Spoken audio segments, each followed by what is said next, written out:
नमस्कार दोस्तों, मेरा नाम है प्रदीप चौहान। दोस्तों, कभी आपने सुना है कि किसी पार्टी के सबसे बड़े नेता का घर एक राज्य में हो, खुद दिल्ली में बैठता हो और उस राज्य में सरकार भी उसी की पार्टी की हो, लेकिन फिर भी वो नेता उस राज्य की पार्टी और सरकार की एक्टिविटी में कोई इंटरेस्ट ना दिखाए। लोग डिमांड करें कि वो वहाँ पर इंटरेस्ट ले, वहाँ की राजनीति को समझे, लेकिन फिर भी कोई ना सुने। जी हाँ, ऐसा हिमाचल के साथ। हिमाचल में कांग्रेस की सरकार है, आपको अच्छी तरह से मालूम है। और ये भी मालूम है आपको कि जिस राजधानी से सरकार चलती है शिमला, उसी शिमला के पास प्रियंका गांधी का घर है। प्रियंका गांधी अपने आप को हिमाचली कहती है। सोनिया गांधी बहुत बार यहाँ रहती हैं, राहुल गांधी भी आए दिन शिमला आते रहते हैं। लेकिन 3 साल होने को आए हिमाचल की सरकार को। इस सरकार 3.5 साल हो गए इनफैक्ट। उस सरकार की किसी एक्टिविटी में, किसी उसमें एक्टिवली या वहाँ पर पार्टी उसमें प्रियंका गांधी और राहुल गांधी को इन्वॉल्व होते नहीं देखा गया। केरल में जिस तरह से दोनों इन्वॉल्व होते थे, हिमाचल में भी लोगों को उम्मीद थी कांग्रेस पार्टी को कि राहुल प्रियंका यहाँ है तो यहाँ सब चीज़ें स्मूथ रहेगी, लेकिन ऐसा है नहीं।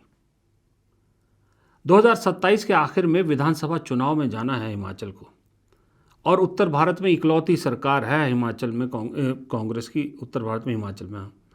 अगर फरवरी 2027 में पंजाब के विधानसभा चुनाव होते हैं, वहाँ कांग्रेस नहीं जीतती है, तो पूरा का पूरा दारोमदार हिमाचल पर रहेगा। क्यों भाई, कोई तो एक उत्तर भारत में रहे। अब हिमाचल का ट्रैक रिकॉर्ड रहा है कि हर 5 साल में सरकार बदलती है, उस हिसाब से बीजेपी का नंबर है अब।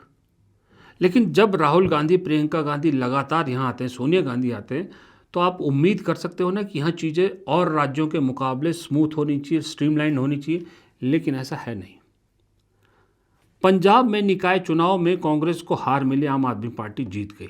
चलिए, माना वहाँ पर सरकार आम आदमी पार्टी की थी, सिस्टम उनके पास था।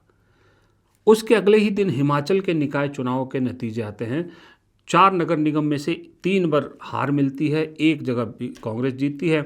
बाकी पंचायत चुनाव जो होते हैं, नगर निकाय चुनाव होते हैं, उसमें मिला जुला तकरीबन दोनों पार्टियों का ऑलमोस्ट, थोड़ा बहुत फर्क था, बराबर जैसी परफॉर्मेंस रही। अब इसको कहते हैं सत्ता का सेमीफाइनल होता है ये तो हम 27 का सेमीफाइनल मान के चलिए, तो इस सेमीफाइनल में तो कांग्रेस पिछड़ गई।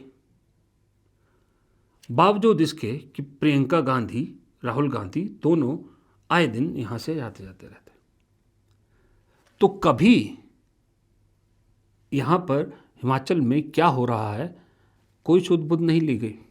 क्यों, सवाल ये उठता है। 3.5 साल मैंने कहा ना आपको सरकार को हो गए। राहुल गांधी जब ओथ हुई थी तब आए थे हिमाचल, उसके बाद अब जाके हिमाचल गए हैं राहुल गांधी, जब वहाँ पंजाब और हिमाचल के जो ज़िला अध्यक्षों का ट्रेनिंग प्रोग्राम था, बस। बाकी राहुल गांधी ने कभी किसी प्रोग्राम में पार्टिसिपेट नहीं किया। प्रियंका गांधी आती जाती रहती है, नेताओं से मिलती है, लेकिन ऑफिशियली शायद उन्होंने भी एक आध बार ही किसी पार्टी फंक्शन में हिस्सा लिया है, वरना नहीं। सवाल तो उठाता है, बहुत बड़ा सवाल उठाता है कि इसकी वजह क्या है। या उन्हें ओवर कॉन्फिडेंस है यहाँ की सरकार जो सुखविंदर सिंह सुक्खू चला रहे हैं उस पर बहुत भरोसा है, या फिर उम्मीदें हार चुके हैं। दोनों में से एक ही चीज़ हो सकती है। अभी जो हाल के नतीजे हैं निकाय चुनाव, इसके बाद तो एक ही चीज़ है, जितने भी कांग्रेसियों से बात कर लो, सब कह रहे हैं कि जब तक प्रियंका गांधी या राहुल गांधी अपने हाथ में अब चीज़ों को नहीं लेंगे तो मुश्किल हो जाएगा सरकार बचाना। क्योंकि क्लियरली मुख्यमंत्री सुखविंदर सिंह सुक्खू ने कुछ कैश रिवॉर्ड देने की भी घोषणाएं की, बहुत सारी चीज़ें की, कोई काम नहीं, लोगों ने सबको रिजेक्ट कर दिया। यानी कांग्रेस सरकार के खिलाफ रोष काफ़ी है, एंटी इनकम्बेंसी काफ़ी है कि सरकार के वादों पर विश्वास नहीं हो रहा। और हैरान पता किस चीज़ से ज़्यादा मैं हूँ, चुनाव के बीच में पूरे देश में हॉटेस्ट मुद्दे क्या चल रहे हैं। डीजल पेट्रोल की महंगाई, गैस की किल्लत, नीट पेपर लीक, सीबीएसई का मामला, पेपर लीक का, ये सब। लेकिन आप विश्वास नहीं करोगे मेरा, हिमाचल के किसी नेता ने, मुख्यमंत्री, मंत्री, किसी ने भी नहीं, यूं ही एक आध बार चलते चलते जिक्र कर दिया तो कर दिया। इन मुद्दों पर वोट मांगे ही नहीं, इन मुद्दों पर बीजेपी को घेरने की कोशिश ही नहीं की, इन मुद्दों को जिक्र ही नहीं किया। नगर निगम जो चुनाव होते हैं शहरी इलाके होते हैं, और शहरी इलाकों में नौकरी पेशा वाले आदमी ज़्यादा होते हैं, बिजनेसमैन ज़्यादा होते हैं, जिनके बच्चे सीबीएसई स्कूलों में पढ़ते हैं, सब पढ़ते हैं। अरे उनसे आप सीबीएसई पेपर में जो गड़बड़ हुई है उसका जिक्र नहीं करोगे। नीट को लेकर सबसे ज़्यादा क्रेज़ होता है इन शहरी इलाकों में, उनको लेके माँ बाप से अगर आप झकझोड़ने की कोशिश नहीं करोगे माँ बाप, फिर कब करोगे? आप बीजेपी के आरोपों को डिफेंड करते रहे कि बीजेपी ने ये आरोप लगाया, उसका जवाब देते रहे, असल मुद्दों को छेड़ा ही नहीं। जातीय समीकरण बिठाया यहाँ पर। अगर अपर कास्ट के मुख्यमंत्री हैं तो आपने दलित को प्रदेश अध्यक्ष बना दिया, लेकिन सिर्फ जातीय समीकरण बिठाने से गेम नहीं बनती है। गेम बनती है संगठन में क्या हो रहा है। पूरा मंत्रिपरिषद इन चुनाव में उतरा था, उसके बावजूद आप नगर निगम चुनाव क्यों नहीं जीत पाए? ये सवाल कौन पूछेगा? मैं इसलिए ये वीडियो बना रहा हूँ, सुबह सुबह छोटा सा वीडियो बनाता हूँ कि अभी भी है वक्त, 1 साल 1.5 साल का वक्त है, 1.25 साल का।